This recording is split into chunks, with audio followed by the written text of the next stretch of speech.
Hey, what's up everyone, it's Alex, and today I'm going to walk you through a song I made about a year ago in the style of Newer Bring Me the Horizon and Architects.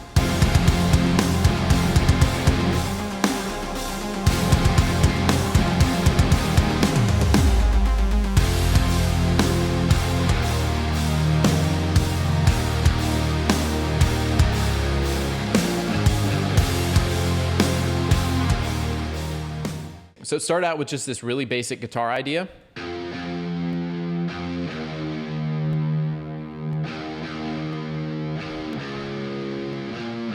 And then developed it out into this.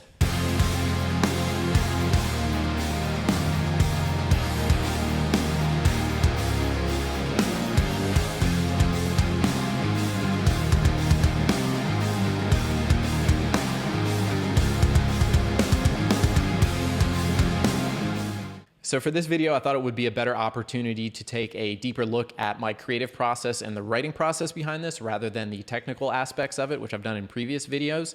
So for this particular song, as I mentioned, I put this out about a year and some change ago on June 3rd. This was when I was living in London, and the only acoustic instrument I had with me was actually this Fender Telecaster behind me here. So everything on this song, with the exception of the guitars, is actually a VST or a plugin. So working within that kind of framework really made it kind of interesting because you have to work within the confines of what you're able to use and what you have access to.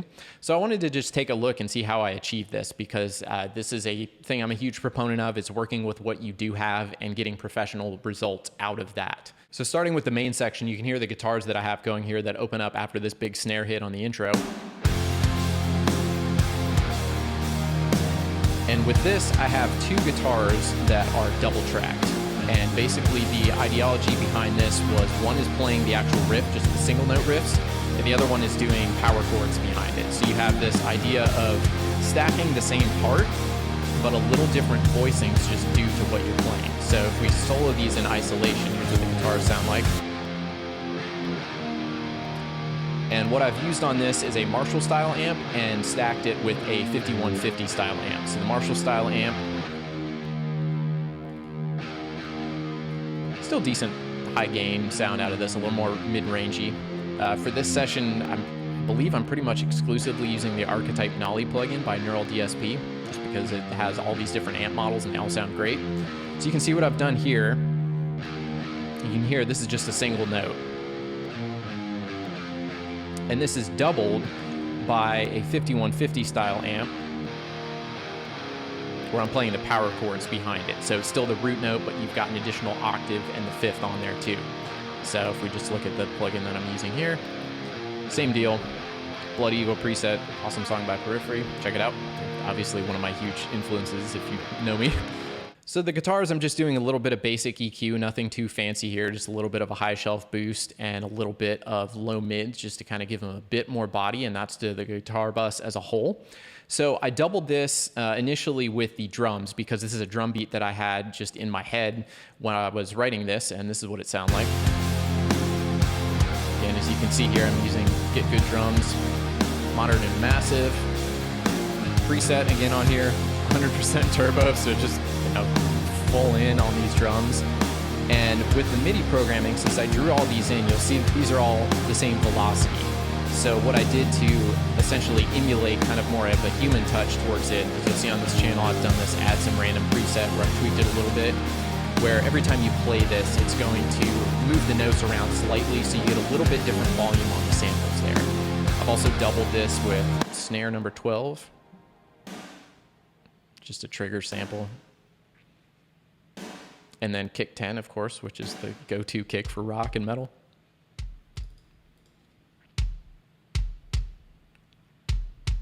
So all together, the drums sound like this. Just doing some basic compression, API 2500 from Universal Audio. It's my go-to drum compressor, and then doing a little bit of EQing. So the fun part about this is because I did not have a physical drum set while recording this, obviously, so I had to program this all out. But the way that I did this was, rather than just kind of program out all the notes and everything, when I just left the loop on repeat, I kind of thought, what would I play as a drummer? And my flatmates probably thought I was an idiot if they walked in on me seeing this, but I would just sit there kind of, air drumming to it. And I've even got the left foot hi-hat going on there. So basically what I was trying to do with this was think, how would I play this as an actual drummer rather than just, I'm going to program something that, you know, I feel like is cool for the song, which is fine. But for me, this was more a creative outlet for myself as I see primarily as a drummer. So it was more what I would play and what I could actually play on the kit rather than programming something insane with all these cool linear fills that, you know, would be a pain to record later on. So everything on here was recorded with me just kind of drawing it in after looking like a weirdo air drumming in our family room, basically. So I've doubled this with the bass. And as you can see here, I have two bass guitars going. So both of these are contact libraries. This first one is the Music Man bass. And if we put these in isolation, here's what they sound like together. They're just doubling the guitar notes here. I think it adds a little extra octave up here. Again, Scarby Music Man bass. And I wanted to add a little bit more low end on this, so I doubled it with this other bass preset. Doesn't sound too different, but basically with this one, I think this is just a stock. Yep, stock contact instrument, classic bass. I believe I adjusted a little bit of the tone on this just to make it a little bit different so it blends in together. And then really just doing some stuff, adding it through an Ampeg amp, as one does with rock music. 1176 compression, also running it through a LA2A, EQ. What am I doing here? And then just doing a little bit more of a low frequency boost with the Neve channel from Universal Audio. I really like their low end on the Neve on here, particularly the 60 hertz setting. It brings it forward a little bit more and it gels pretty well with the kick. So if you hear that with the drums, you've got the rhythm section down. And then if we pull in the guitars here, this is the main riff, Marshall style amp. And then more of that thick distorted 5150 style amp. And then I really like synthesizers. I have a problem with synthesizers apparently because there's like 5 tracks on here. Here's what they sound like. Add it in.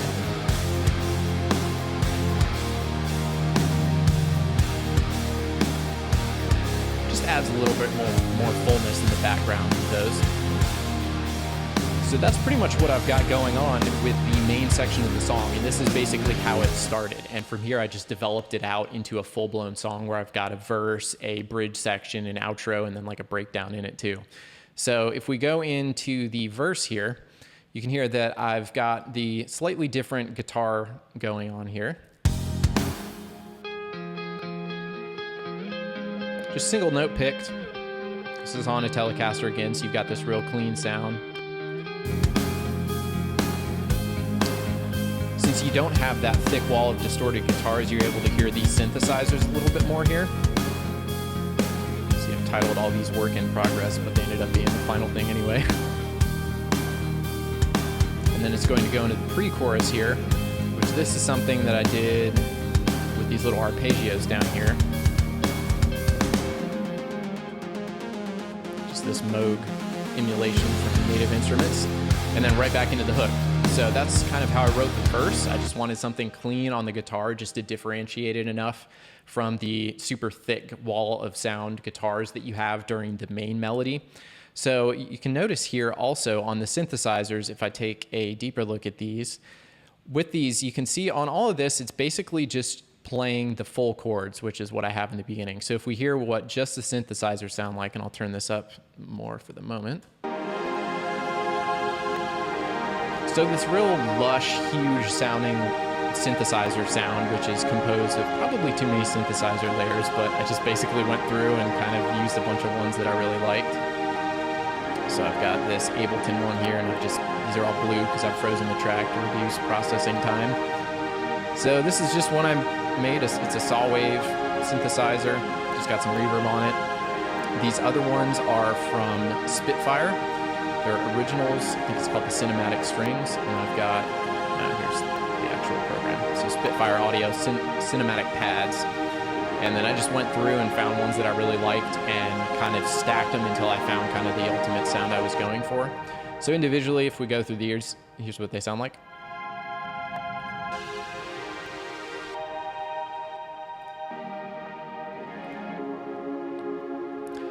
And a cool thing to point out here is you'll see that I've got these full chords, but then when it goes into the verse here, you lose one of these notes. So if I go here, you can see we've got this F chord right here. So F, G sharp, and then C. And on here, it's just F and G sharp. So it doesn't have that upper high note. And that was due just more to voicing, because with this one, when you're moving to the guitars on here that are playing a little higher up on the neck, I didn't want to move as much sonic space with the synthesizers and leave that more open for the guitars that I have playing on top. And then you can even see on top of here, when it kicks back in with the chorus, it goes to these synthesizers voicings that still are just the root note and the third on here. So it leaves a little bit more room just as far as frequencies go for the other instrumentation. So then when it does kick back in, you get a little more of that kind of full frequency spectrum, and it makes it have that much more of an impact. So with the chorus, that's just the same thing as the hook. I believe I just duplicated that over here. And the chorus leads into the bridge section, or the middle 8. And here's what that sounds like. Let me make sure I don't have anything soloed. You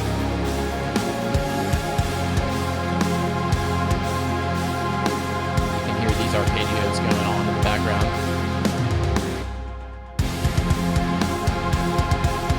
Breakdown section. I've even added an extra guitar here. You hear what that sounds like here? So just some extra octaves, just to kind of stack that on top. But really, primarily, I've just got these two guitar parts going. For the most part, this riff one is playing just the singular note, and then the main one is playing just power chords or some kind of, either power chord with a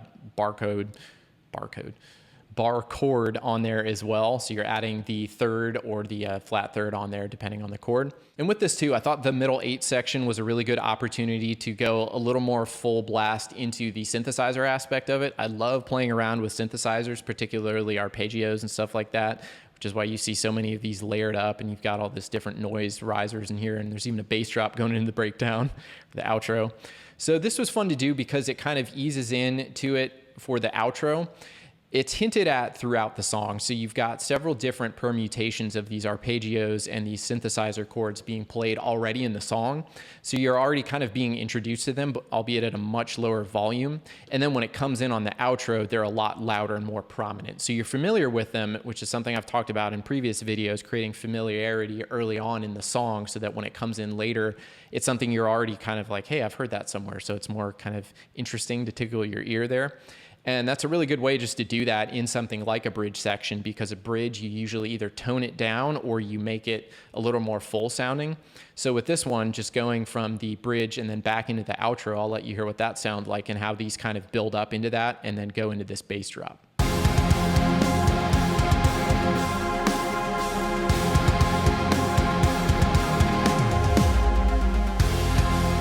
Again, just right back into the intro riff.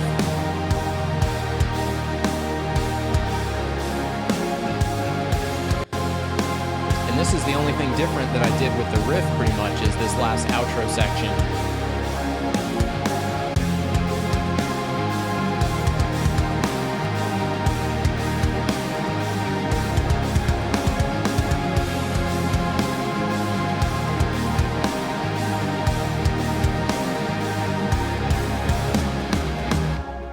So that was the last part where I just really developed out that riff a little bit more rather than just the descending melody, and kind of combine that with aspects of the breakdown where it's a little more syncopated there. And I wanted to create something with the double kick drum on there to kind of just add into that heaviness basically. So all of that being said, I'm going to play through the full song from start to finish so you can hear what it all sounds like all together.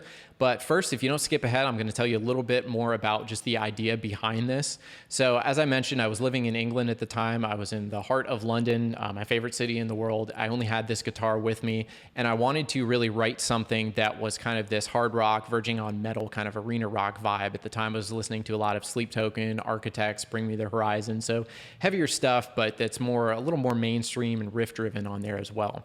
So I won't get into too much detail, but essentially lost my visa because the studio I was managing, the owner decided to sell it to somebody without notifying me really in advance at all, but that's an entirely different story. So at the time, things were kind of falling apart, which is the name of the title.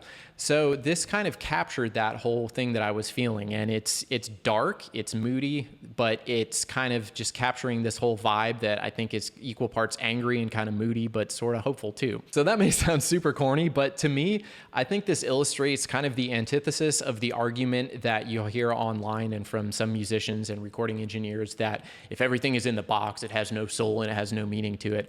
I completely disagree with that, mainly because my whole thing that I'm a big proponent of is working with what you have to get the emotions and the means of production out that you have inside of you.